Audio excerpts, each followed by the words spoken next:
ለጨረቃ ፋሚሊዎች ወይም ለቅመማና ቡቡ የታቀደ የጸብ የጥል የመለያየት ሴራ እጅግ በጣም እየተስፋፋ ይገኛል። በዚህ ሰዓትም እንግዲህ ከጸብ ፍቅር ይሻለናል፣ ከጥላቻ ከምቀኝነት አንድ መሆን አንድነት ይሻለናል ብለው መርጠው አንድ ቤት መኖር ከጀመሩ እንግዲህ ቀናቶች እየተቆጠሩ ይገኛሉ። ነገር ግን አሁን ላይም ምቀኞቻቸው አርፈው መቀመጥ አርፈው መተኛት አልቻሉም። በእነሱ ደስታ ደስ ሊሰኙ አልቻሉም። ይበልጥ ደግሞ እየተናደዱ ተበሳጩ አንድ ወጥመድ ሲያልፉ ሌላ ወጥመድ እያዘጋጁላቸው ይገኛሉ ማለት ነው።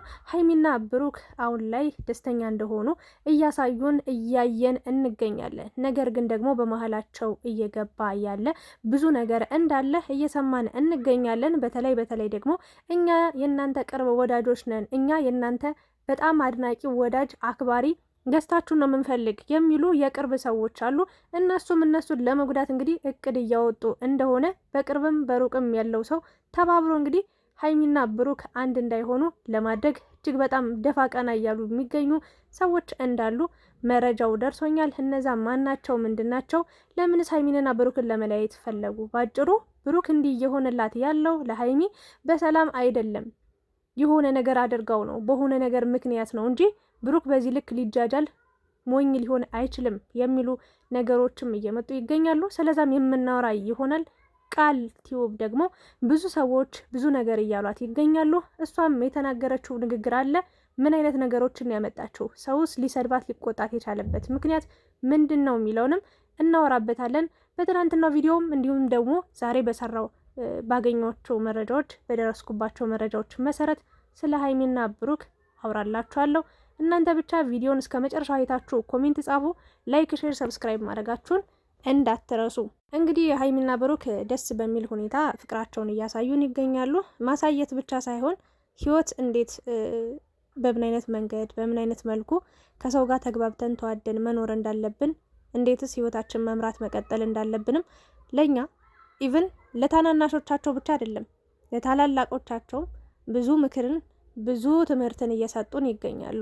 ታዲያ እነዚህ ልጆች እንዲህ በራሳቸው ኑሮ በራሳቸው ህይወት ህይወታቸውን ለማስተካከል ደፋ ቀና በሚሉበት ታይም ምን አይነት ሰው ሊገባባቸው ወይም ደግሞ እንዴት ነው የእነሱን ደስታ የማይፈልጉት? አንድ መሆናቸውን ለምን አልፈለጉትም የሚለው ነገር በጣም አወዛጋቢ ሆኗል። ምንም እዚህ ምድር ላይ የሚያወዛግብ ምንም ነገር የለም። ይሄ የታወቀ ነገር ነው። እንዳልኳችሁ እግዚአብሔር አንድ ሰው ይልክላችኋል፣ ሰይጣንም አንድ ሰው ይልካልና ሰይጣንም የሚልካቸው ሰዎች የእነሱን መለያየት፣ የእነሱን መጣላት፣ የእነሱን ጸብ ነው የሚፈልጉት። በቃ ሰይጣን እቅዱ ያ ነው። እግዚአብሔር የሚልካችሁ ሰው ደግሞ የእናንተን ህይወት እንዲቀይሩ የእናንተን በቃ በእግዚአብሔር ዘንድ የመጣ ሰው ለእናንተ የተባረከ ጥሩ ነገርን የሚያስተምር ይሆናልና ሁለቱም ሰዎች ይመጣሉ ብቻ ወደ ህይወታችሁና ከባድ ነው እና እነዚህ ልጆች ሰው ላይ ደርሱ፣ ሰው ጋር ይነጋገሩ፣ ሰው አያሙ፣ ሰው አይቦጭቁ፣ በራሳቸው ሙድ ከውሸት በቃ ከማስመሰል ከሚዲያ ሁሉ ወሬ ርቀው በራሳቸው ዓለም የሚንቀሳቀሱ ልጆች ናቸው። እንግዲህ ሀይሚና ብሩክ አንድ ቤት ውስጥ መኖር ከጀመሩ ቀናቶች እየተቆጠሩ ይገኛሉ። በጣም ደስ የሚል መቀራረብን እያየን እንገኛለን። ልክ እንደ ባልና ሚስት ማለት ነው። ሀይሚም በቤት ውስጥ ያላትን ኃላፊነት ትዳር ውስጥ ባትገባም ቀለበት የሆነ ሰርግ ፕሮግራም አይደረግም፣ ግን ደግሞ የሚስትነት ኃላፊነት ተሰምቷት ቁርስ፣ ምሳ፣ እራት ብላ ምን ልስራ፣ ምን ላድርግ፣ ብሩክን በምን አይነት መንገድ ላስደስተው፣ ምን አይነት ነገር ያስደስተዋል፣ ምን ባደርግስ እኔን እንደዚህ በቃ ሊወደኝ ይችላል፣ ፍቅሩ እንዴት ይጨምራል ብላ ማሰብ መጨነቅ ጀምራለች። በአጭሩ ለቤቴ እያለች ጀምራለች ማለት ነው። እና ብሩክም እንግዲህ ሀይሚን በቻለው አቅም ለማስደሰት በቻለው አቅም እሷን ፈገግ ብላ ለማየት ለማኖር እንግዲህ እጅግ በጣም ጥሩ ነገራቶችን እያደረጉ ይገኛሉ ማለት ነው። እና ይሄ ነገር በጣም የሚፈለግ የሚወደድ ነገር ነው። በዚህ ደስታቸው፣ በዚህ መቀራረባቸው፣ በዚህ አንድነታቸውም ብዙዎቹ ተደስተው እያየናቸው እንገኛለን። አንዳንዶቹ ደግሞ እንግዲህ የሚያወሩት ብዙ ነገር አለ።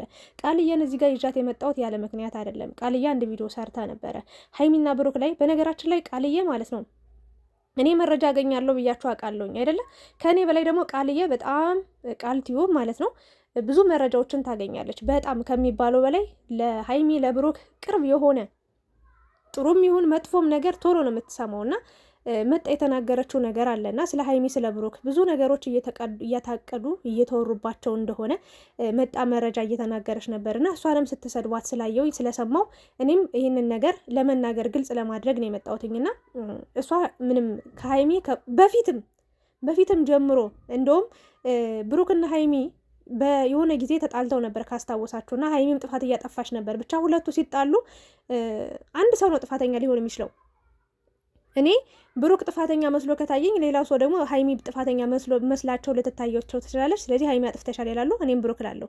ወይም ደግሞ የሆነ ጊዜ ሀይሚና ብሩክ ሲጣሉ ወይ ሲጨቃጨቁ አለመግባባት ሲፈጠር እኔ ሀይሚ ትክክል ነች ብሩክ ትክክል አይደለም ብዬ ልናገር እችላለሁ። እንደ የራሳችን አረዳድ ይለያያል እና በፊት ሀይሚ ባጠፋች ጊዜ ሀይሚ አጥፍተሻል፣ ለምን እንደዚህ ያደረግሽ? እንዲህ ማድረግ እኮ አልነበረብሽም። ፍቅርሽን፣ ህይወትሽን፣ ኑሮሽን ከብሩክ ጋር ማድረግ ከፈለግሽ እንደዚህ ማለት አልነበረብሽም ብዬ ሀይሚን በምናገርባት ሰዓት በምናገርበት ደቂቃ ያኔ ስትከራከረኝ ስትሟገተኝ ትክክል አይደለሽም ስትለኝ የነበረች ልጅ ናት እና ለሀይሚ ለብሩክ ያላት ፍቅር በጣም በጣም በጣም ከሚወራው ከሚነገረው በላይ ደስ የሚል አቅርቦት ደስ የሚል አስተሳሰብ ነው ያላት እና እነሱን የሚጎዳ ነገር አይደለም የተናገረችው። በቃ እሷ እነሱ አብረው ከመሆን በቃ ጓጉታለች፣ ፈልጋለች። አሁን ያሉበት ሁኔታ ደስ ብሏታል። ግን ደግሞ ይህንን ደስታቸውን ሊያጨልም የሚመጣን ነገር እንደዚህ ነው። ሀይሚና ብሩክ እባካችሁን ተጠንቀቁ፣ እንዲህ አይነት መረጃ ሰምቻለሁ ብላ ቪዲዮ መስራቷ ክፋቱ ምንድን ነው?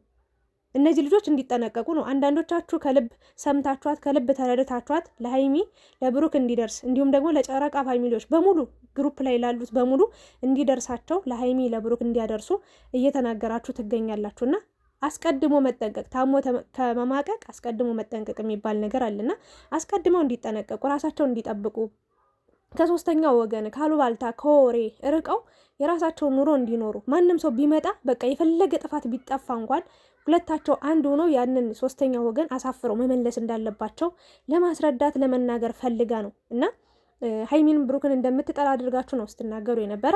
ምንም ጥላቻ የለባትም። በጣም ነው የምትወዳቸው፣ እኔም ወዳቸዋለሁ እና ይሄ ነው ያለው ነገር እና ሀይሚና ብሩክ ታዲያ ምን አይነት ጠላት ነው ሊመጣባቸው የቻለ የሚለው በነገራችን ላይ ከባድ ነው። ግን እኔ እውነት ለመናገር በሶስተኛ በአራተኛ ወገን ስጋትም ፍርሃትም የለብኝም። አይነው ሰው ናቸው፣ ሁለቱ ሊጣሉ ሊጋጩ ይችላሉ፣ የታወቀ ነገር ነው እንጂ ሁሌም አልጋ ባልጋ የሆነ ኑሮ ህይወት የለም እንዴ። ብሩክም ገና እኮ ያልወጣ ያልታየ ድብቅ የሆነ ባህሪ እኮ አለው። ሀይሚም እንደዛው ገና ያልወጣ ያልታየ ድብቅ ባህሪ አላት። የእውነቴን ነው። በፍቅር እያላችሁና ትዳር ውስጥ እያላችሁ ያለው የህይወት ኑሮ ወይ ደግሞ ባህሪያችሁ ጸባያችሁ አንድ ላይ ሆን ይችላል። በፊት ምናልባት ምሳ ተገባብዘው አውርተው ስቀው ተጫውተው የሚሄዱባት ሰዓት ብቻ ነች ያለቻቸው። ስለዚህ ለጸብ እንኳን ለጸብ ለፍቅር የሚሆንም ሰዓት አይበቃቸውም አይደል? ቻው ቻው ተባብሎ ይሄዳሉ። የእሷም ትክክለኛ ባህሪዋ አይወጣም፣ የእሱም ትክክለኛው ባህሪ አይወጣም ማለት ነው። ሄዱ ከዛ ሰርግ ትዳር የሚባለው ህይወት ውስጥ ገቡ። አብረው በፍቅር እያሉና አብረው ትዳር ላይ መስርተው አብረው ሲኖሩ ያለው ልዩነት ሊኖር ይችላል። ምን ልላችሁ ፈልጌ ነው፣ አሁን ሀይሚና ብሩክ አብረው መኖር ሲጀምሩ ለጊዜው እንደምታዩቸው ሁሌ ደስታ፣ ሁሌ ሳቅ፣ ሁሌ ፌስታ ሊመስላችሁ ይችላል። ግን ነገ ከነገ ወዲያም ብሩክ የማይመቸው ነገር ከሀይሚ ሊመጣ ይችላል። ብሩክም ከሀይሚ ያልወደደችው ደስ ያላላት ነገር ሊመጣ ይችላል። ያ ነገር ደግሞ የተለመደ ነገር ነው። ያንን ነገር ግን ልዩነታቸውን ፈትተው አንድ ሆኖ አንድ አይነት መንገድ አንድ አይነት ህይወት መኖር መቻል ከቻሉ ትልቅ ደረጃ ላይ ይደርሳሉ እና ሶስተኛው ወገን አታስገቡ ምናምን፣ ይሄንን እኮ ከኛ ቀድመው ያውቃሉ እነሱ በነገራችን ላይ ማለት ነው።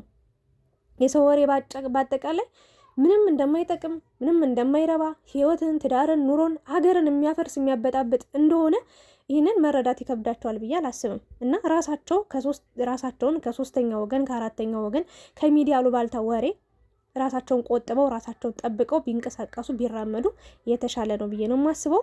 ግን እኔ እንደተረዳሁት በፍቅር ከመጀመራቸው በፊትም ከጀመሩ በኋላም አሁን ትዳር ላይ ማለት አንድ ላይ መኖር ከጀመሩም በኋላም የተለየ ባህሪ አላየሁባቸውም። የእውነት ለመናገር የተደበቀ ባህሪም እያየውኝ አይደለም። በፊት ያልነበረ አሁን የነበረ እየወጣ ያለ ነገር እያየው አይደለም። ብቻ ጊዜውን ሁሉን ነገር የሚያሳየን ይሆናል እና በዚሁ ቀጥላችሁ ደግሞ ደስተኛ ኑሮ ደስተኛ ህይወት በቃ አላደል ደስ የሚል ፋሚሊ መስረታችሁ እንደምትኖሩ እርግጠኛ ነኝ እና አንዳንዴ የእድሜያችሁን አቻ ስታገቡ በአቻችሁ በእኩያችሁ ስታገቡ ህይወት ራሱ ቀለል ይላችኋል። አሁን እነዚህ ልጆች ቢጫወቱም ቢላፉም ቢደባደቡም ቢጣሉም ቢጨቃጨቁም ሁሉ ነገር ያምርባቸዋል። በቃ ሁሉ ነገር የሚያምርባቸው ሁሉ ነገር የተዋጣላቸው በቃ ልጆች ናቸው፣ ገና ታዳጊ እምቡጥ አበባ ናቸው፣ ጽጌረዳ አበባ ናቸውና እንደዚህ አይነት መገጣጠም ሲኖር፣ እንደዚህ አይነት አብሮነት ሲኖር፣ እንደዚህ አይነት ፍቅር ሲኖር፣ እንደዚህ አይነት ኤጅ ላይ ሆናችሁ የምትወዱትን ሰው ማግኘት ስትችሉ ትልቅ ነገር አለውና እኔ አንዳንዴ ብሩክ ምን ያህል ቢጸልይ ነው፣ ምን ያህል የእናቱ ጸሎት ቢረዳው ነው ሀይሚን የመሰለች ሙሉ ሴት ውብ የሆነች ሁሉን ነገር አሟልቶ የሰጣት ፈጣሪ ሴት ያገኘው ላለሁ። ሀይሚም ምን ያህል ቤተሰብ ቢመርቃት ነው፣ ምን ያህልስ ፈጣሪዋን ጸልያ ብትለምን ነው እንደዚህ የሚወዳትን የሚንከባከባትን የእድሜዋ ኩያዋ የሆነውን ጥሩ ፍቅርን የሚሰጣትን ሰው ያገኘችው ብዬ በጣም እገረማለሁ፣ እደነቃለሁና ይሄ መታደል ነው። የእውነት ይታደሉ ፍቅርን ማለት ነው ይታደሉታል እንጂ አይታገሉትም። እና በፍቅር መሀል ደግሞ መተሳሰብ ከሌለ ከንቱ ነው። እና ሀይሚ አሁን ብሩክ ያሰበላትን ሀሳብ እሷ ደግሞ ከሱ በላይ በደንብ አስባ በደንብ እሱ የሚያስደስተውን ነገር ለማድረግ እየሞከረች ነው ያለችው፣ እየጣረች ነው ያለችው። ብሩክም እንግዲህ በእሷ በጣም ደስተኛ ሆኗልና ሲጨቃጨቁ ምንን አስታወሱ መሰላችሁ? ከዚህ በፊት ጸጉሯን እያበላሸ ወይ እየቆነጠጠ ወይ ደግሞ የሆነ ነገር እያደረገ ነበረ ሲጨቃጨቁ፣ ሲደባደቡ፣ ሲላፉ እያየናቸው የነበረውና አሁን ላይ ደግሞ እንግዲህ እንደ ባልና ሚስት ሆነው አክት እያደረጉ ይገኛሉ። ቤት ውስጥ አንዳንዴ ጭቅጭቅም ሲኖር ጥሩ ነው። በእውነት ጭቅጭቃቸው ራሱ ይናፍቃል። ጭቅጭቃቸው ራሱ ደስ የሚል ነገር ነው። ለምን አሁን እኔ ሀይሚ ስትጨቃጨቅ ይሄ ነገር እንደዚህ ነው ምናምን ብላ ስታወራ ብሩክም የሷን ፍላጎት እየተረዳ ትሄዳል። ብሩክም እንደዛ የሚነጫነጭበትን ነገር እያሳያ ሲሄድ በቃ ይሄ ነገር አያስደስተውም ማለት ነው። ዋው ይሄ ነገር ያስደስተዋል ማለት ነው፣ ላድርገው ምናምን አይነት ነገሮችን ትገባለች፣ ይግባባሉና ዝም ከሆነ ግን ሀይሚን ባህሪዋን ድብቅ ፍና አድርጋ የማይመቻትን ነገር እያደረገች እሱ የሆነ ነገር እያደረገ በቃ እሷ ዝም የምትል ከሆነ የማትጨቃጨቅ ከሆነ እሱም እንደዛው ዝም ብሎ ሁሉ ነገር ደብቆ በቃ ሁሉ ነገር እንደተመቸው እያስመሰለ የሚሄድ ከሆነ እመኑኝ ይሄ ፍቅር የትም አይደርስም። የሆነ ሰዓት ላይ ያነ ትክክለኛ ማንነታቸው ሲወጣ አስቸጋሪ ነው የሚሆነው። ግን አሁን ላይ እንዲመጨቃጨቃቸውም እንዲመከራከራቸውም ሊከፋችሁ ሊደብራችሁ አይገባም። ጥሩ ለመግባባት ጥሩ ትዳር ውስጥ ለመሄድ ለመንደርደር በጣም አስፈላጊና ብቁ የሆነ ነገር ስለሆነ ማለት ነው። እና የእውነት ጭቅጭቅ በእርግጥ እኔ አልደግፍም። በሆነ ባልሆነው እናቴ ራሱ እኔን በቃ ትመክረኛለች። እግዚአብሔርን ነው የምላችሁና ሳወራት ምናምን በቃ ተጨቃጫቂ እንዳትሆኝ ልጄ፣ ህይወትሽን በስርዓት ኑሪ፣ አይተሽ ማሳለፍ ቻይ፣ ሰምተሽ መቻልን ቻይበት ብላ ነው ምክር የምትሰጠኝና ለሀይሚም ለብሩክም ይሄንን ነው ምላችሁ። አይቶ ማለፍን ሰምቶ መቻልን ይስጣችሁ፣ ትዳራችሁን ይባርከው፣ ኑሯችሁን ይባርከው። ፈጣሪ ያሰባችሁትን ነገር ሁሉ አሳክቶላችሁ ትልቅ ደረጃ ላይ ደርሳችሁ እንደምናያችሁ አንጠራጠርም። የእናቶቻችሁ ጸሎት ይርዳችሁ፣ እግዚአብሔር ይጠብቃችሁ፣ ከክፉ ነገር ሁሉ ይሰውራችሁ ብዬ እንግዲህ መልእክቴን አስተላልፋለሁ። ለማንኛውም ግን በቅርብ ጓደኞቻቸው እንግዲህ በጣም ብዙ ሴራ እየተጠነሰሰባቸው እንደሆነ ሀይሚን ከብሩክ ለመለየት እያደረጉ ነው። ሀይሚ የሆነ ነገር አድርገዋለች ነው የሚሉት። እንግዲህ ፍቅር ነው የሰጣችው፣ ፍቅር ነው ያስነካችው፣ በፍቅር ነው የሳበችው፣ በፍቅር ነው ያስዋበችው። እሱንም ሰብሰብ አደረገችው ካለበት ሁኔታ በቃ ደስተኛ እንዲሆን ያደረገችው እንጂ ምንም ያስነካችው ነገር የለም። ምን አስነክተው ነው እያላችሁ ለምትጨነቁ ሰዎች ወይ ደግሞ ስማቸውን ለምታጠፉ ፍቅር ብቻ ነው የሰጠችው፣ ፍቅር ብቻ ነው ያስነካችው፣ ፍቅር ብቻ ነው በፍቅር ማዕበል ውስጥ ነው ያስዋኘችው። ሌላ ምንም ታሪክ የለውም። ይህንን ነገር አደረገላት ምናምን። ሲጀመር ቤቱን ለአንድ ወር ወይ ለ2 ወር ብቻውን ከፍሎት ሊሆን ይችላል። ሀይሚ ቤቱን የመግዛት አቅም አላት በነገራችን ላይ ማለት ነው። እና ከዛ በኋላ ያለውን ደግሞ አብረው ሊከፍሉም ሊሆን ይችላል። 2 ቤት ተከራይቶ አይደል እንደሚኖሩ የነበረው። አሁን ግን አንድ ቤት ውስጥ ለ2 መክፈል አያቅታቸውም፣ አይከብዳቸውም። እግዚአብሔር ይመስገን እጃቸውም አልረጠበም። ጥሩ ስራ እየሰሩ ነው። ዩቲዩብ ላይ ተወዳጅ ናቸው፣ ተናፋቂ ናቸው። በጣም በጥሩ ስብዕና የመጡ ልጆች ስለሆኑ በጣም ብዙ ሺህ ተከታይ፣ ብዙ ሺህ ወዳጅ፣ ብዙ ሺህ አድናቂ ነው ያላቸው። ስለዚህ ማንም ምንም ቢያወራ አንሰማም ለማለት ነው። እና ቃልዬ የተናገረችውን መረጃ አትናቁት። ጥሩ መረጃ፣ ጥሩ በቃ ትምህርትን፣ ጥሩ እንዲረጋጉ፣ እንዲያስተውሉ፣ ሁሉን ነገር በስነ ስርዓት እንዲመሩ፣ ህይወታቸውን እንዲጠነቀቁ ነው የተናገረችውና ከመናገራችሁ በፊት ሙሉውን ቪዲዮ አይታችሁ ተረድታችሁ አስተያየት ብትጽፉ የተሻለ ነው ብዬ ነው የማስበው። የነበረኝ ቆይታ ይህንን ይመስል ነበረ። ሀይሚ ብሩክ ከክፉ ነገር ይጠብቃችሁ፣ ይሰውራችሁ ጨረቃዎቼ። ስለነበረን ቆይታ አመሰግናለሁ። ላይክ፣ ሼር፣ ሰብስክራይብ አድርጉ። ያላችሁን ሀሳብም ኮሜንት ላይ አስቀምጡ። እወዳችኋለሁ።